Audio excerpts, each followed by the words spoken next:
दुनिया की तमाम छोटी और बड़ी खबरों के लिए हमारे चैनल को सब्सक्राइब करना न भूलें और बेल का बटन जरूर दबाएं। नमस्कार, आदाब। मैं हूं सहल कुरैशी। आज हम बात करेंगे अमेरिका में जिस तरीके का जो घटनाक्रम घटा, पूरी दुनिया की राजनीति पर क्या असर होगा और जो लोकतांत्रिक देश हैं वो इसको किस प्रेक्षक में देख रहे हैं, इस पर हम बात करेंगे। और मीडिया स्टार वर्ल्ड न्यूज के मोहम्मद अहमद काज़मी साहब हमारे साथ में मौजूद हैं। बड़ा बेहतरीन चैनल चलाते हैं। मैं अपने दर्शकों से भी कहूंगा कि आपको अगर कुछ इंटरनेशनल ऐसी खबरें जो कहीं आपको नजर नहीं आती, अगर आपको इंटरनेशनल राजनीति के बारे में कुछ समझना है आपको, तो मैं कहूंगा कि आप मीडिया स्टार वर्ल्ड न्यूज को जरूर सब्सक्राइब करें। बड़ा बेहतरीन चैनल है, बड़ी बेहतरीन खबरें इस पर आपको नजर आएगी। और ऐसा नहीं है कि सिर्फ इंटरनेशनल खबरें ही, आपको देश की भी वो हर खबरें यहाँ पर आपको नजर आएगी जो गोदी मीडिया दबा देता है। मोहम्मद अहमद काज़मी साहब, बहुत बहुत शुक्रिया कि आपने हमें वक्त दिया। काज़मी साहब, अमेरिका में जिस तरीके से चुनाव हुए, उसके बाद में जो चुनाव के नतीजे आए, ट्रंप ने कहा कि चुनाव में गड़बड़ी हुई है। अदालतों में भी गए कई जगहों पे मामले, लेकिन कहीं पर भी चुनावों में गड़बड़ी होने की बात सामने नहीं आई। लेकिन जिस तरीके से ट्रंप ने, जब वहां पर कैपिटल स्ट्रीट में जब हो रहा था चुनाव इस मामले को लेकर, ट्रंप ने ट्वीट के जरिए, इसके अलावा अपनी रैलियों के जरिए अपने जितने भी समर्थक थे उनको उकसाने का काम किया। और उसके बाद में जो हुआ, अमेरिका के जो सबसे मजबूत, सबसे पुराना लोकतंत्र है, उसकी जड़ों को हिला दिया। दुनिया में इसका जो मैसेज गया, और खासकर भारत पर, क्योंकि आने वाला जो नए जो इलेक्टेड प्रेसिडेंट होंगे, और जिस तरीके से वहां पे जो दंगे हो रहे थे, दंगे में जो तिरंगा नजर आया, और जिस तरीके से प्रधानमंत्री नरेंद्र मोदी ने अब की बार ट्रंप सरकार का जो नारा दिया था, इन तमाम चीजों को, ट्रंप का जो हश्र हुआ, आप उसे किस नजरिए से देखते हैं? बहुत बहुत शुक्रिया सहल कुरैशी साहब, आपने मुझे मौका दिया। देखिए, मैं तो एक लंबे अरसे से, मैं खुद जब अमेरिका गया उनके इनविटेशन पर, तो मैं हमेशा उनसे जब सवाल करता था तो यही कहता था कि you claim to be super power, आप सुपर पावर होने का दावा करते हैं। मैंने कभी उसको सुपर पावर नहीं समझा। और समझने की बात यह है कि हर देश, हर मुल्क अगर अपने अपने फैसले खुद करे तो वो खुद अपने आप में एक सुपर पावर होता है। हर मुल्क की कोई ना कोई जोग्राफियाई हैसियत ऐसी होती है कि उसकी दुनिया को जरूरत होती है। तो ये सुपर पावर का जो हाइप बनाया गया अपने मीडिया के जरिए, वो उसके नतीजे में कुछ लोग उसे सुपर पावर समझने लगे। और जहां तक डेमोक्रेसी की बात है, उस डेमोक्रेसी में कितना झोल है, और किस तरह से इस किस्म का आदमी, जिसको लोग अहमक कह रहे हैं, बेवकूफ कह रहे हैं, पागल कह रहे हैं, बदमाश कह रहे हैं, वो आदमी भी वहां प्रेसिडेंट बन सकता है। ये बात भी सामने आई कि इस डेमोक्रेसी के नतीजे में ऐसा भी देखा जा सकता है। अब जो ताजा इलेक्शन हुए हैं और जो वाकयात हुए हैं कैपिटल हिल पर, वो वाकईन बहुत ही गैर मामूली हैं, और उन मुल्कों के लिए सबक है जो आइडियल समझते थे अमेरिका को। और वहां हुकूमत के तबादले के वक्त अब तक जो मैं फॉलो कर रहा हूं मुसलसल ट्रंप को, वो एक अजीब, गैर यकीनी, अनप्रेसिडेंटेड, गैर मामूली किस्म का आदमी नजर आता है। वो नॉर्मल आदमी नहीं है। नॉर्मल आदमी जब नहीं है तो मैं इसको इस तरह से कहता हूं कि जब वो मुझे याद है, जब वो पहली जापान की विजिट पर पहुंचे तो उन्होंने ऑफिशियल डिनर के टाइम पर ये कहा कि मुझे तो ये भी मालूम नहीं था, इतने मुल्क हैं पूरी दुनिया में। जब मुझे मुबारकबाद के मैसेजेस आने शुरू हुए तो तब मुझे पता चला कि इतने मुल्क हैं दुनिया में। तो वो मैं अभी किसी से, अमेरिका में किसी से बात कर रहा था, तो मैंने ये कहा कि वो गलत नहीं है। एवरेज अमेरिकन इतना ही बेवकूफ है, चूंकि उसे यहूदियों ने अपने कर्ज दे दे करके दो दो तीन तीन जगह काम करने पर मजबूर किया, और वो आंख खोल करके सिर्फ काम जानता है और सो जाता है। तो ये उन्हीं के नुमाइंदे हैं। अब जो सूरत हाल हुई है वो बहुत ही गैर मामूली इसलिए है कि पूरी दुनिया खतरे में है। अभी 10-12 दिन बाकी हैं उनके प्रेसिडेंट होते हुए। जो तजर्बा हुआ है, मैं तो ये समझता हूं कि कहीं कोई ऐसा कोई सोल्यूशन ला पाएंगे, चूंकि इम्पीचमेंट इस 10 दिन के अंदर हो पाएगा, उस पर यकीन नहीं आता। कानूनी कार्रवाई कोई हो पाएगी, यकीन नहीं आता। और जो नैन्सी पेलोसी ने अपना शुबह शक जाहिर किया है खतरा जाहिर किया है कि ये न्यूक्लियर जंग तो शुरू नहीं कर सकते। दूसरा, ईरान के फॉरेन मिनिस्टर ने ट्वीट कर किया है, मोहम्मद जवाद जरीफ ने, उन्होंने ये कहा है कि इस किस्म का बदमाश आदमी प्रेसिडेंट, उन्होंने बाकायदा रोग लफ्ज इस्तेमाल किया अंग्रेजी का, जिसका हिंदुस्तानी जो बदमाश तर्जुमा है वो बदमाश के है। तो इस किस्म का बदमाश आदमी अमेरिका का प्रेसिडेंट रहे इतने दिन, ये पूरी दुनिया के लिए खतरा है। तो इस सब को जब हम मिलाकर के देखते हैं तो वो बिल्कुल ऐसा लगता है कि एक पूरी दुनिया को खतरे में डाल करके वॉशिंगटन, अब एक राजधानी जो है वो पूरी दुनिया को खतरे में डाल करके एक तरह से सांस ले रहा है। इसमें बहुत सी तब्दीलियां अभी हाल ही में हुई हैं, जैसे अरब मुल्कों के ताल्लुकात इजराइल से होना, ट्रंप के दबाव में, जैसे अभी जीसीसी कंट्रीज का जो समिट हुई है सऊदी अरब में, जिससे एक दिन पहले ही कतर के साथ ताल्लुकात नॉर्मल किए गए, और जितनी 13 शर्तें उन्होंने 3.5 साल पहले रखी थी, अब वो सारी शर्तें भूल गया सऊदी अरब। तो उसमें ऐसा खदशा महसूस होता रहा है, और अब तक भी लोग महसूस कर रहे हैं कि ये कोई ईरान के खिलाफ जंग शुरू करने की तैयारी तो नहीं है। तो ऐसी हालत में दुनिया एक बहुत ही सेंसिटिव दौर से गुजर रही है, बहुत ही खतरनाक हालात से गुजर रही है। अब ये 10-12 दिन सुकून से गुजर जाएं, खैरियत से गुजर जाएं, कोई जंग शुरू ना हो, जिसके लिए खुद अमेरिकन्स, खुद रिपब्लिकन्स जो ट्रंप के पार्टी के लोग हैं, वो सब ये कहने लगे हैं कि अब इनको व्हाइट हाउस छोड़ देना चाहिए, लेकिन वो हैं कि जमे हुए हैं। और आखिरी ट्वीट जो उन्होंने किया है वो बहुत ही दिलचस्प है, क्योंकि आखिरी ट्वीट इसलिए कह रहा हूं कि अब उनका ट्विटर कंप्लीट परमानेंट बंद कर दिया गया है, उस सस्पेंड कर दिया गया है। और उसमें जो आखिरी वो ये कहा है कि जो लोग मुझसे पूछ रहे थे, यानी वो अपने सपोर्टर्स को इशारा कर रहे हैं, उन्हें मैं ये बताना चाहता हूं कि मैं 20 जनवरी को ओथ टेकिंग सेरेमनी में व्हाइट हाउस में मौजूद नहीं रहूंगा। तो इसमें वो एक तरह से आखिर तक ये बताने की कोशिश कर रहे हैं कि रिजल्ट जो आए हैं इसमें हेराफेरी हुई है, और मैं इसे अब तक भी एक्सेप्ट नहीं करता।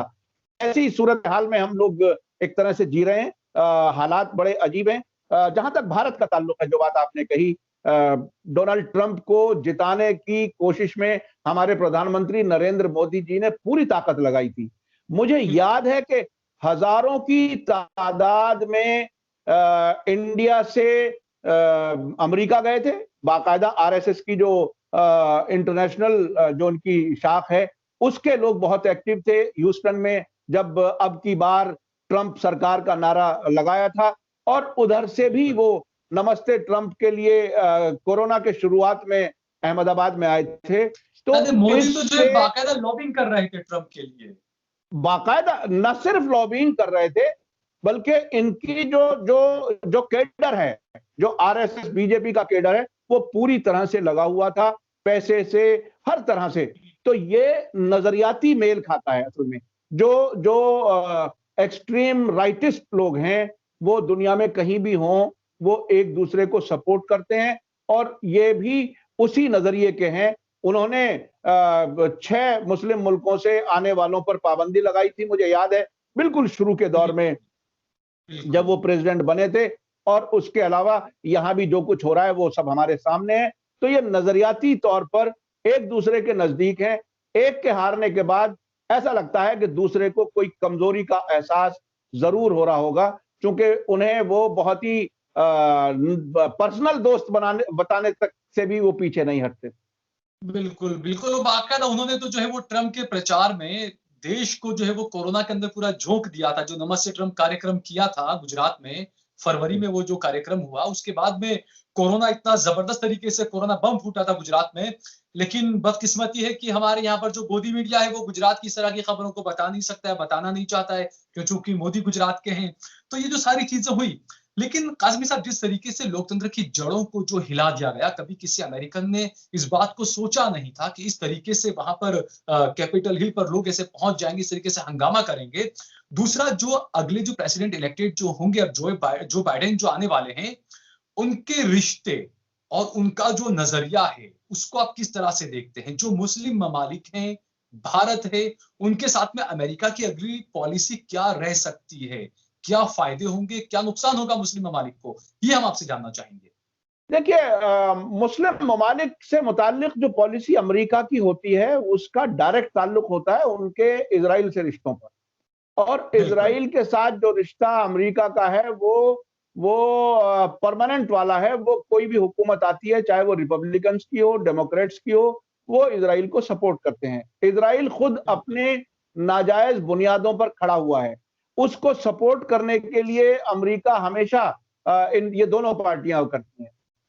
सिर्फ जो मुझे फर्क महसूस होता है थोड़ा सा, जो बाइडन खुद तकरीबन 35 साल से पब्लिक लाइफ में हैं, वो खुद वाइस प्रेसिडेंट रह चुके हैं ओबामा के साथ। और सिर्फ फर्क इतना होगा कि डोनाल्ड ट्रंप जो थे वो बड़बड़ाते बहुत ज्यादा थे। यानी हर बात को वो खुल करके बोल देते थे, और कभी कभी तो उनके मुंह से सच बहुत अच्छा लगता था। जैसे बिल्कुल। जैसे उन्होंने कहा कि अगर हम एक हफ्ते के लिए भी इन अरब बादशाहों को सपोर्ट करना बंद कर दें तो हुकूमतें गिर जाएंगी। ये एक हकीकत है, वो पब्लिकली बोल देते थे। ओबामा या जो बाइडन अब ऐसा नहीं बोलेंगे, या ओबामा ने ऐसा कभी नहीं बोला। तो ये कभी कभी कुछ हकीकतें बयान कर देते थे, उससे एक तरह से एक्सपोज हुआ। मैं आपको बताऊं, चूंकि जब हम इस पूरे खित्ते की बात करते हैं, मिडिल ईस्ट की, तो उसमें ईरान को भी सामने रखने की जरूरत है। ईरान के लीडर जो आयतुल्ला खामेनाई हैं, वहां के सुप्रीम लीडर, जो जो एक तरह से हुकूमत के सरपरस्त हैं वहां के कॉन्स्टिट्यूशन के लिहाज से, उन्होंने एक बिल्कुल। बात बहुत ही दिलचस्प कही थी। डोनाल्ड ट्रंप के इलेक्ट होने के बाद में कुछ ही दिन के बाद उनका बयान आया था, जिसमें उन्होंने कहा था कि हम शुक्रगुजार हैं ट्रंप के कि उसने अमेरिका का असली चेहरा दुनिया के सामने रखा है। ये सामने ला और के रखा। उन्होंने दूसरी बात ये कही थी कि हम इस्लामिक रिवॉल्यूशन के बाद से, यानी 1979 तकरीबन, तब से हम बार बार अमेरिका को शैतान बुजुर्ग यानी बिग शैतान कहते रहे हैं। तो ये असल हकीकत ट्रंप ने दुनिया के सामने रख दी। और अब से पहले के जो प्रेसिडेंट्स आते थे, वो चेहरे पे मुस्कुराहट रखते थे लेकिन कमर में छुरा घोंपते थे। तो ये बात उन्होंने एक तरह से कही कि हम दुनिया को अब से पहले यही बताते आते रहे हैं कि अमेरिका की क्या हकीकत है। वो हकीकत डोनाल्ड ट्रंप ने अपने तरीक़ेकार से, अब यानी इंटरनेशनल किस्म की जो ट्रीटीज थी, चाहे वो ईरान न्यूक्लियर डील हो, जिसमें पांचों सिक्योरिटी काउंसिल के परमानेंट मेंबर्स और यूनाइटेड नेशन का अप्रूवल शामिल था, उससे वो अलग हो गए। क्लाइमेट जो एग्रीमेंट, पेरिस एग्रीमेंट था, यानी अमेरिका उससे की पॉलिसी को बिल्कुल खोल कर रख दिया उन्होंने दुनिया के सामने, बिल्कुल कि वो ये वो पॉलिसी है अमेरिका की। वो खोल करके भी रख दिया, एक तरह से नंगा भी कर दिया। और जो और अमेरिका के प्रेसिडेंट्स ने जो चीजें वहां सेट की थी, उसको भी उन्होंने उखाड़ करके फेंक दिया। जैसे अमेरिका के नेटो मुल्कों से ताल्लुकात, जिसमें कनाडा भी होता है, यूरोपियन ममालिक होते हैं। और ये एक नॉर्थ अटलांटिक ट्रीटी है, डिफेंस ट्रीटी, जिसमें ये सब मुल्कों की फौजें मिलकर के, जैसे इराक के खिलाफ जंग शुरू की थी, असल में तो था ये अलायंस अपनी हिफाजत के लिए, लेकिन ये बिल्कुल। दूसरे मुल्कों पर कब्जा करने के लिए इस्तेमाल करना एग्जैक्टली। शुरू किया इन्होंने। तो उन मुल्कों से डोनाल्ड ट्रंप ने दबाव डाल करके पैसा, उन्होंने एक तरह से एक्सटॉर्शन किया। मैं एक्सटॉर्शन लफ्ज इसलिए इस्तेमाल कर रहा हूं कि अब से पहले के प्रेसिडेंट्स इतना खुल करके कभी पब्लिकली नहीं कहते थे नहीं कर कि पाए, आप अपना बिल्कुल। पैसा दो, हमारे पैसे पर आपको हम सिक्योरिटी नहीं दे सकते। तो उन्होंने और मुझे वो याद है जो G20 की समिट थी कनाडा में, उसमें अगर उसका एक फोटो बहुत ही पब्लिक हुआ था, वायरल हुआ था, अकेले ये कुर्सी पर बैठे हुए और बाकी सारे मुल्क के हेड्स ऑफ स्टेट्स खड़े हुए थे, सारे खड़े ऐसे हुए। जैसे उनको घेर बिल्कुल। करके खड़े हुए हैं। तो ये एक तरह से अलग किस्म का प्रेसिडेंट था, ये जो अभी है, जाहिर है 20 तारीख तक है ट्रंप, लेकिन वो अमेरिका की उस असल हकीकत को उन्होंने उजागर किया कि जो वो हकीकत जो अमेरिका की है। जहां तक भारत के झंडे की बात आपने कही, भारत का झंडा वहां पर नजर आया कैपिटल हिल पर। वो देखिए, जब हमारे प्रधानमंत्री जी जाकर के नारा लगाएंगे अब की बार ट्रंप सरकार, तो जाहिर है वो जो इंडियन ओरिजिन के वहां पर लोग हैं, जो मोदी जी को अपना लीडर मानते हैं, जाहिर है उनके पास इंडियन झंडा भी है, हिंदुस्तानी काज़मी ओरिजिन साहब, के हैं।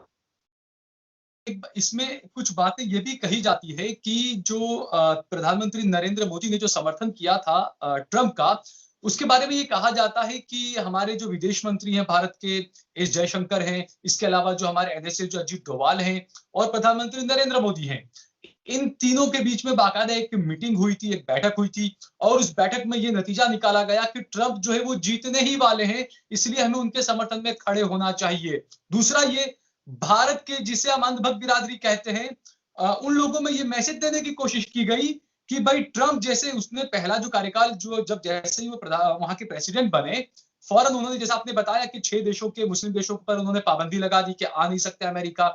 तो मोदी ने ये दिखाने की कोशिश की कि ट्रंप और मोदी जो है दोनों के एक धड़े पर दोनों चलने वाले हैं, उनकी राजनीति भी जो है वो मुसलमानों के विरोध को लेकर है, मोदी की राजनीति भी मुसलमानों के विरोध को लेकर है। तो कहीं ना कहीं ये साधने की जो कोशिश कर रहे थे नरेंद्र मोदी, लेकिन इसमें बड़ी जबरदस्त भूल कर बैठे, ऐसा लग रहा है। हाँ, देखिए उस वक्त तक तो हमारे यहाँ भारत में और जो सियासी तज्जिया निगार थे, मुझे अब तक याद है सईद नकवी साहब से मैंने खुद इंटरव्यू किया था अपने चैनल के लिए। उन्होंने भी कई रीजंस गिनवा करके ये कहा था कि ट्रंप के जीतने के चांसेस हैं और मोदी का असेसमेंट सही है। ये बात तकरीबन 8 महीने पहले की है। तो मैं सईद नकवी साहब को इंटरनेशनल अफेयर्स में बहुत एक्सपर्ट मानता हूं और उनको बहुत बहुत सी चीजें बहुत बारीकी से मालूम रहती हैं, फॉलो करते हैं वो। उनका भी ये कहना था, तो शायद कहीं ना कहीं एक असेसमेंट था। और इसमें अच्छा एक बात और होती है, जो साइलेंट वोटर होता है वो ज्यादा बोलता नहीं, और वहां शायद वो अंधभक्त किस्म के लोग ज्यादा विजिबल थे। तो हमारी सरकार ने भी शायद ये असेसमेंट में गलती की होगी कि सपोर्टर तो उसी के नजर आ रहे हैं इसलिए वो जीत ही रहा है, लेकिन जो साइलेंटली वोट करने वाले लोग होते हैं वो शायद उसका असेसमेंट ठीक नहीं हो पाया।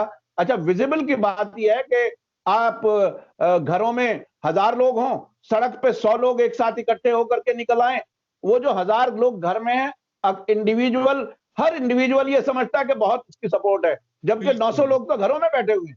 तो ये ऐसा होता है, असेसमेंट की गलती होती है। मुझे ऐसा लगता है कि वो असेसमेंट की गलती हुई और अमरीकी अवाम भी इस बात को समझ रही थी कि ये मुल्क को तबाही की तरफ ले जा रहा है और इसे रोकना बहुत जरूरी है। और ये बहुत ही अहम बात है कि बहुत अरसे के बाद अमेरिका में ऐसा हुआ है कि किसी प्रेसिडेंट को दूसरा टर्म ना मिला हो। 4-4 साल के 2 टर्म आमतौर पर रहते आए हैं अक्सर प्रेसिडेंट्स।